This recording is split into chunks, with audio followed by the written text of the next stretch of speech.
they label him as a can or just a guy that you're going to crush. Does that frustrate you? Because it really does take away from, what you have to do this weekend, and he is a quality opponent. Yeah, you know what? It's a bit of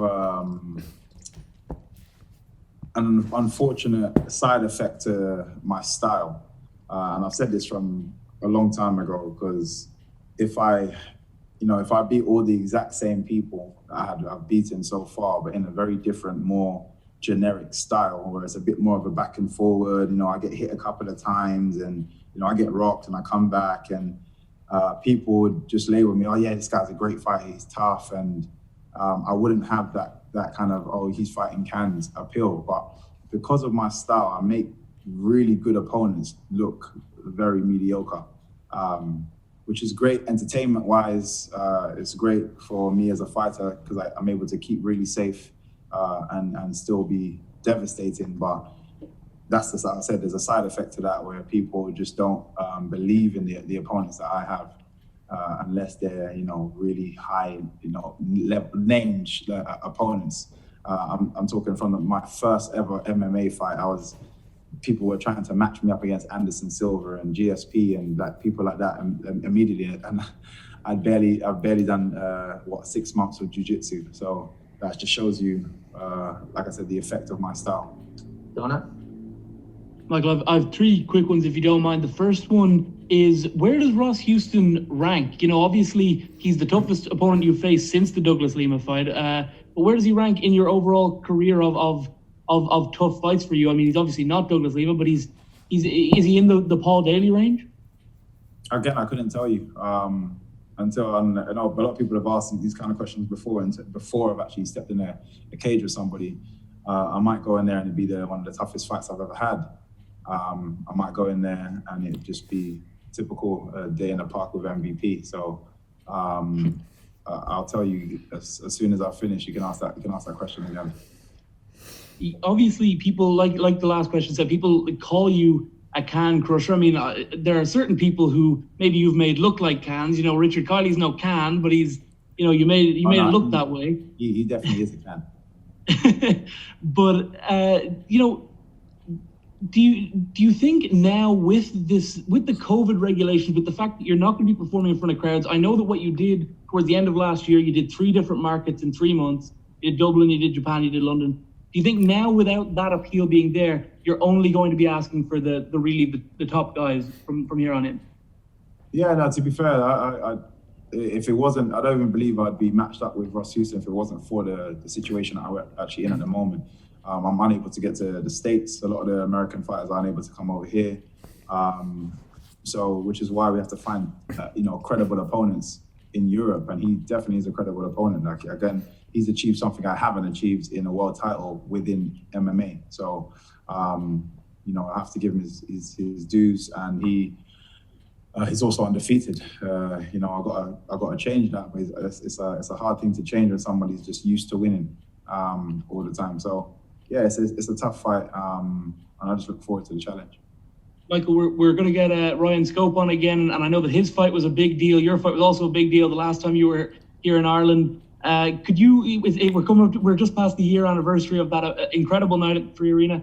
Can you kind of, can you have a word on looking back on that great night, the build-up? You obviously had a very heated build-up to your fight that evening, and kind of tell us your best memories of the time you fought in Dublin. Oh mate, just that whole week of being out there was amazing.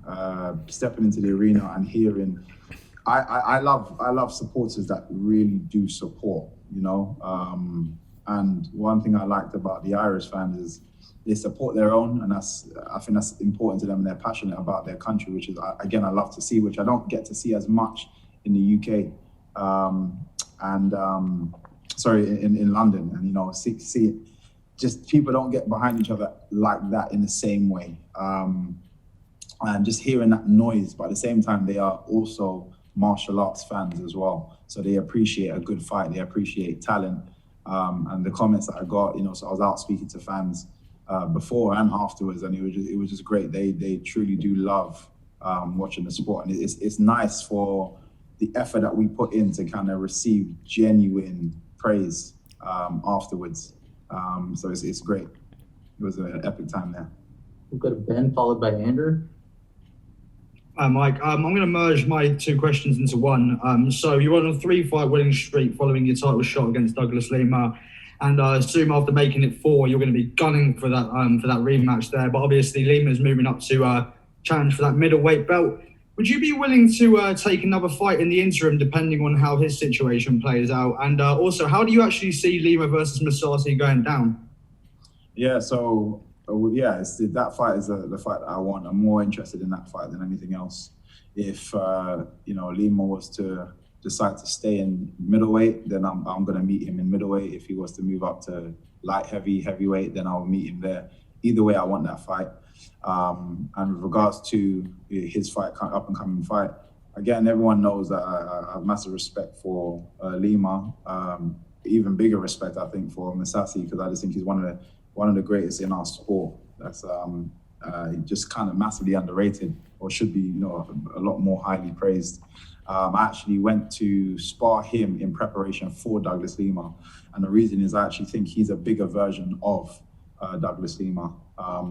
And the only main difference there is I think his jiu-jitsu is way superior.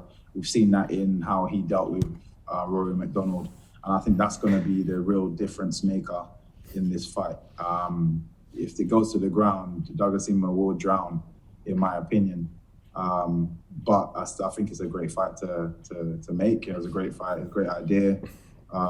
Very ambitious of Douglas Lima. The fact that they've actually sparred already, and he actually says it didn't go his way, is even more ambitious for him to want to step in and do that in public. So again, he's an amazing athlete, got a great mindset, and I'm just going to be a fan on the side, just waiting to see the result. But either way, I want him afterwards. Andrew? Hello, mate. Yeah, kind of carrying on from that. As a competitor, it was kind of business as usual for you. You got 3 wins on the bounce after losing to Lima. So how important is it just to get that O back, to get back the person who defeated you before? How significant is that for you to get Lima?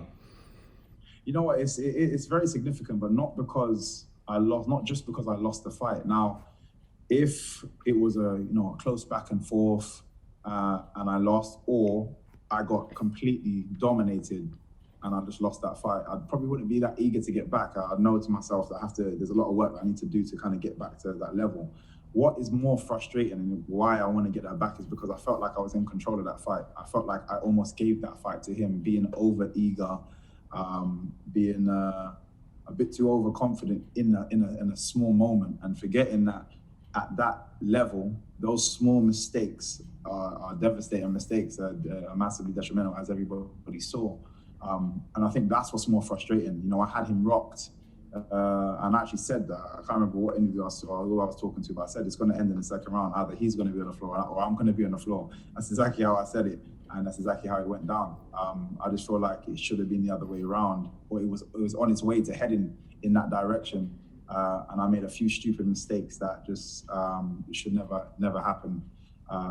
And that's the reason why I'm chasing, because I feel like I know what should have happened. And it's more frustrating when you feel like you gave something away versus actually just losing. Does this feel like a special night for British MMA? Of course, the first one in Paris, France, but the BBC thing feels massive, and you got one of the biggest stars in British MMA and a guy who's much beloved back on the British scene as well. So does it feel like a piece of history for British MMA? Yeah, 100%. I think Bellator have been amazing with regards to getting out to the European audience. People are really starting to know who Bellator is, know the organization of Bellator, and this is, re-educating people that think UFC is MMA, which is great. So people are like, really are starting to acknowledge different organizations and actually understand what our situation is. And having BBC on board is just that's going to make it. We're going to go out to way more people, and how I feel about that. The more eyes that's on me, the more I want to act out, shall I say, but in a very entertaining way. So I'm definitely looking forward to this night. It's definitely going to be history for the UK and for France. I'm speaking to We'll go you. Lenny. Take 2 more questions. How's it going, MVP? Good. How's it going? Yeah, so what's it been like leading up to the fight in the COVID situation? How's it been like in training? Has that kind of affected you in any way? Fortunately, London Street Fighters, we were classed as an elitist gym very early on, which meant anybody that is a professional fighter was able to continue training. We had a load of different things that we had to adhere to, COVID, practices, shall I say, that we had to adhere to. But either way, that definitely kept me sane. I wasn't cooped up in my house like a lot of other people. So I was fortunate to be able to travel to training, and the roads were empty. So it was nice. Get to train every day and still kind of keep that momentum going. And like I said, just keep it. It definitely helps with the mental aspect of things during that time. So, and what also was a great thing is where there's a lot of other gyms that with professional fighters that didn't have gyms accessible to them, they were now coming to our gym. So we ended up with so many new bodies at our gym, working with so many new bodies. A lot of people are very scared of our gym just because we've got a bit of a reputation about how hard we spar and how tough it is there. And it is definitely tough there, but people were then forced to come just because they had no other options. And it was great, definitely a good time for our training. Yeah, so we'll talk about the fight this weekend against Ross Houston. Do you feel like, what are you going to expect from Ross Houston that night? I don't really expect anything other than him being a tough MMA fighter, and he's going to want to go for the win. It's a lottery night for anybody that fights me, because they'll make a name for themselves immediately. So he's going to be a tough MMA fighter. I've come across a load of them, and I'm going to be me. And a lot of the time, being me works. So that's what I'm going to focus on. Okay, we'll take 2 more. Santiago, followed by Michael Morgan. Hi, Michael. Greetings from Amsterdam. Do you still want to do boxing matches, or is your focus only on MMA? My focus at the moment is MMA, but I definitely I'm not stopping with the boxing. I think I just liked interrupting things over there, because I get the feeling they don't like people coming in from the outside and causing a bit of an uproar, especially with the kind of style that I have. There's a lot of boxing pugilists that just can't stand that kind of style, full stop, and it's even worse when it doesn't come straight from boxing. So yeah, I'm definitely not gonna stop doing the boxing. They don't like that, man. I love that style. Well, last thing from me, Michael. Bellator is looking to come to Amsterdam next year. Would you like to fight in a country like Holland, where the people adore beautiful striking like yours? Exactly. It's the same thing I said about the Irish fans. In Amsterdam, it's exactly the same. They are pure. They love martial arts. They love combat. And I go over there quite a lot. I've got a lot of friends over there. I used to go back and forward almost just every year. I used to go like 3 or 4, 5 times just to go and see friends over there. And I've seen how they are over there with regards to the martial arts. So it's Amsterdam is definitely a place I'd like to perform in.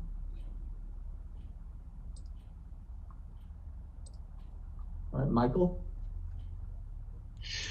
Michael, in previous videos and interviews we've conducted with you, you've given us some highlight and, viral moments, one of which you predicted very precisely how the Cyborg fight would go down to a T. I mean, how does this fight actually go down to a T? I'm going to be very honest. I haven't watched Ross Houston yet in terms of any of his fights. I will do over the next couple of days. I'll have a little watch, but I haven't watched him enough to kind of answer that question in the way I want. But for now, I'm more focused on how good I'm feeling, how good I have been feeling in the gym. And some of the stuff that I've been putting out in the gym is insane. So if I pull out even a 5% of that, it's going to be a rough night for Houston. So I'm just focusing on making sure I can deliver exactly that.